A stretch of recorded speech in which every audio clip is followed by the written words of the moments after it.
Hi guys, today I would like to share with you 20 steps which might help you to get to desired weight faster. So let's take a look. I will go through some easy ones and later on we'll take a look on some harder options which you can consider as well if you already implemented most of them or some of them and nothing works. So again, in here, every body type and every person have individual approach to a diet, and I would suggest to be conscious of that, and depending on your activity level, depending on your current state, consider those options and see if, and maybe try one of them or two of them individually to start with, and then see if you have any progress.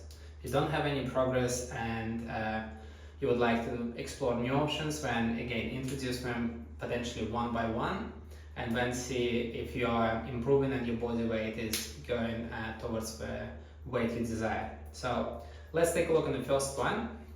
So this one is quite simple, but I do find it very powerful because after all, when it comes to body weight, it's all about of being in a caloric deficit, making sure that you consume less calories than you actually burn throughout the day.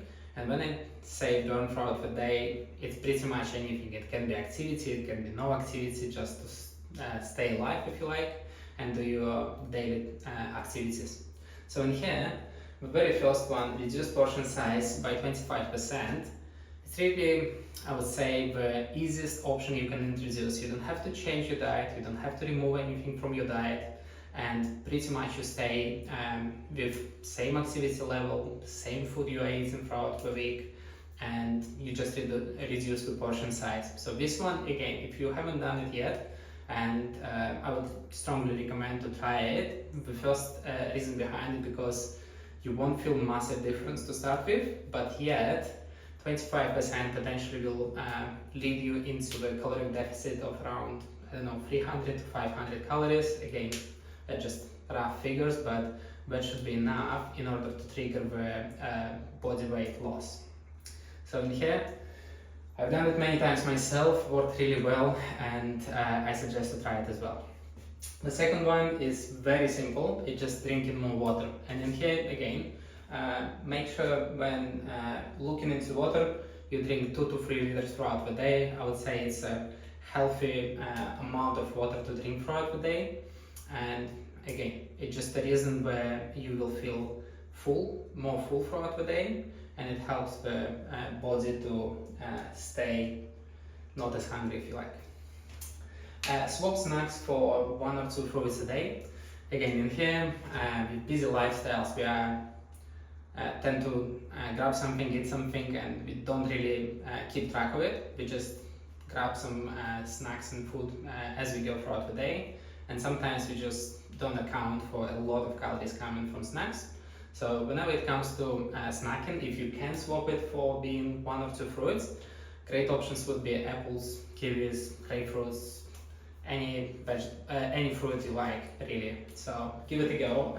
Worked miracles for me, and it's one of those which I actually kept throughout most of the time, and it worked really well. So the next one, it's in more leafy greens. So this one again, just to make sure that whenever you eat salads, those spinach, kale, whichever greens you like, it really just to make sure that you consume quite large volume of food, but in terms of the calories, it's really low. So another hack I would say to make sure that you feel more full and you still don't consume too many calories. Swapping soda and juices for water. Again, a lot of calories can come from juices, be it fresh juice, pressed orange juice or anything, because again, liquid calories are really hard to account for, and sometimes we just consume a lot of it, and that's what sometimes leads us into gaining weight or not getting to lose weight if you like. Staying busy. So this one is very simple, but whenever you are busy, you're less likely to be eating. So whenever you are actually not doing anything, you're kind of like popping into the kitchen, opening the fridge, having something, or going to the cupboards and grabbing some snacks and just eating. And sometimes it just happens unconsciously. Happened to me many times.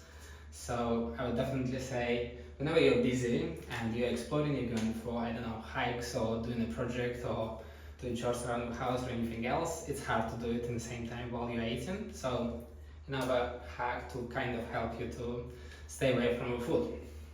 Eating enough protein. So in general, 1 to 2 grams per kilogram of body weight is a recommended guideline, if you like. So that will just help you again to make sure that you get enough protein to sustain your muscle if you're not looking for losing muscle, if you like, and also making sure that basically you're staying in a healthy macronutrient balance as well. Sleeping 7 to 8 hours a day. So this one again, it's usually overlooked, but I would suggest the reason behind it. There are many reasons behind it, and these days it's a lot of focus on sleeping enough and making sure that your body recovers. It helps to maintain stress as well, and just in general, well, if you are sleeping, you are not eating. So trust me, it's a great way to avoid it.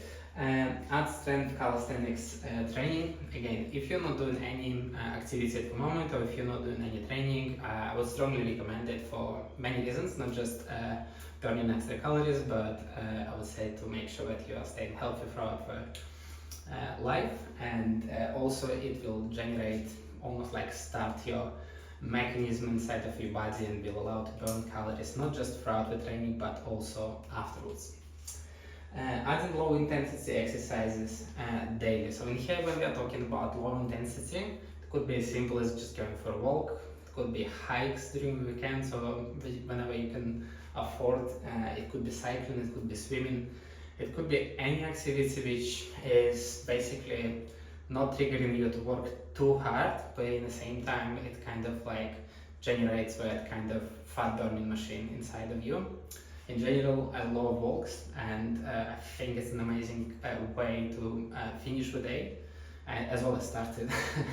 So in regards to it, it just helps you to maintain stress, release your kind of like thoughts and everything else in your head after a hard day. So definitely strongly recommend to introduce those to your daily routine if you like. So this one's I would say like sitting on kind of easy to implement and maintain category. And in here again, as I mentioned, you can introduce one of them for a week, couple of weeks, and see how basically you're progressing. If you don't get a lot of benefits, you can introduce more of them, so you can mix and match. And now we'll take a look on the harder ones, which are not as easy to implement and maintain, but again, if let's say none of this works for you and you would like to try something different, by all means you can always take a look on another 10 we'll go through just now. So let's take a look at the harder category if you like. So planning your week ahead, and I think the reason I said it's hard because it might be easy for 1 week, but it might be a bit harder for a prolonged period of time.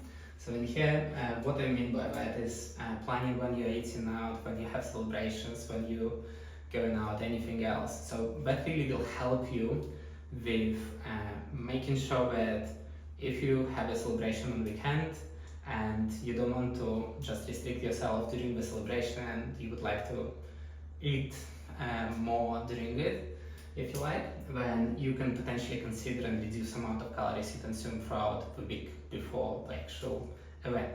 So this, again, a bit harder to implement, but once you keep going and keep kind of like introducing it week after week and so on, you'll get used to it and it will be much easier in the long run.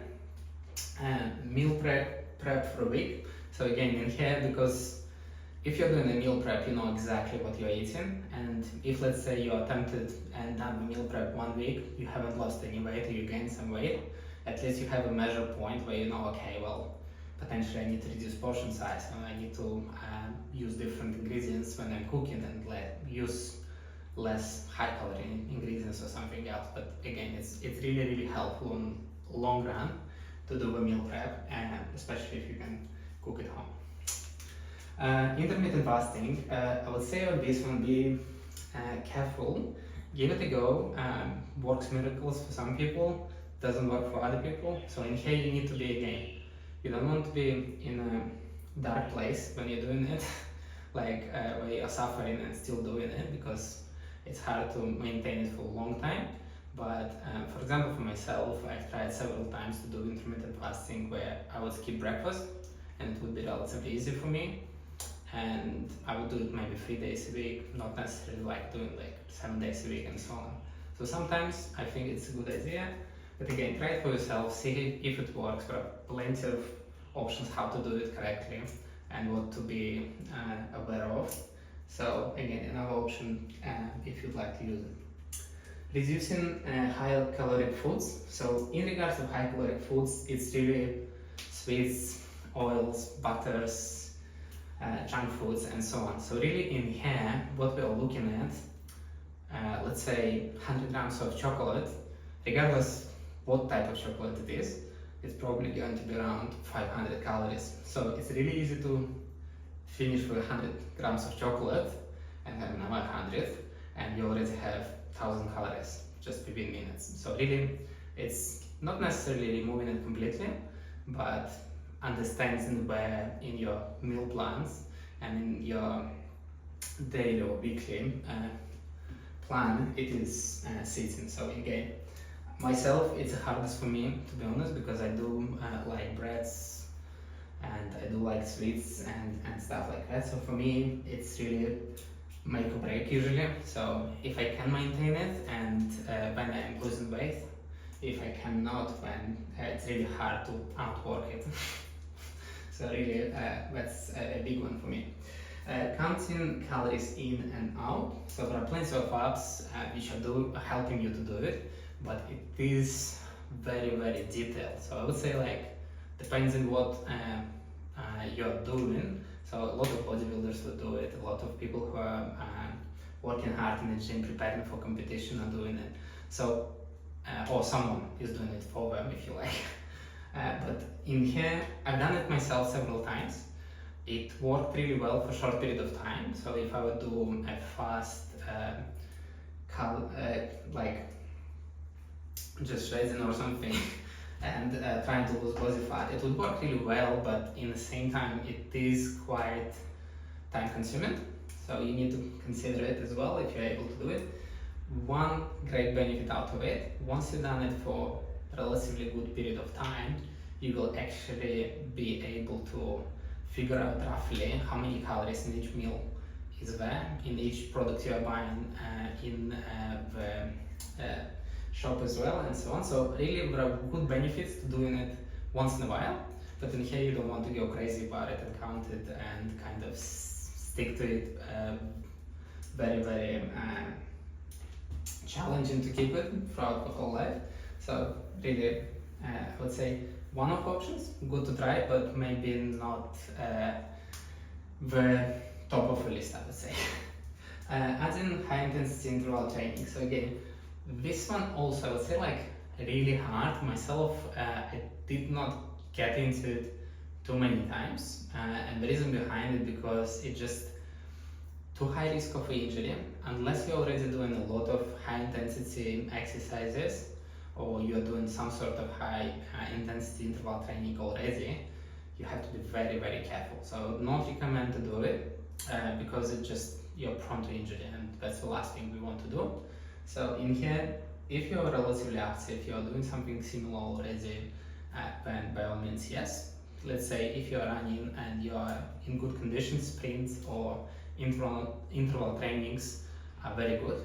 It will definitely help you burn calories, but in the same time, you have to keep in mind when you challenging your body and doing that type of exercises, you will become more hungry. So potentially you will be looking for food to compensate for it. So that's why I would say like, for some people it might work better than others, but be very, very careful in regards to it. Eating slower. So this one, let's put it this way. It sounds simple, but I've tried it many times. There are many benefits behind just making sure that you're kind of like maintaining your calories and losing weight for eating slower. But in the same time, I failed too many times on this one, and a lot of times we are out of like a short on time and we are not able to really execute it. So I would say if you can, I think it's great, because there will be a certain period of time when your first will feel full as well. And yeah, it's one of those which I did master. Limited alcohol consumption. So if you're drinking, and again, might lead to extra calories, might lead to bad decisions and eating some more junk food or anything, or any food in general. So really in here, if you can limit it, I think it's beneficial. Managing stress, again, this one is just to avoid stressful eating and kind of like, oh well, something didn't work out or anything else in life happening, and then you just fill the gap with some food. And the last one is reducing the processed foods. So in general, you know, these days it's really hard to avoid it completely. So by I would say reducing and trying to replace it by individual ingredients and cooking at home would be a great place to start. But again, these ones are on a hard category for a reason, because it's really hard to implement them. So give it a go. Let me know if you have any questions, and also if any of those you already implemented, you're using it yourself, or if there is anything else you would like to add to the list of either hard or easy, and I will definitely consider it and maybe try it myself. But for now, thanks a lot and stay tuned.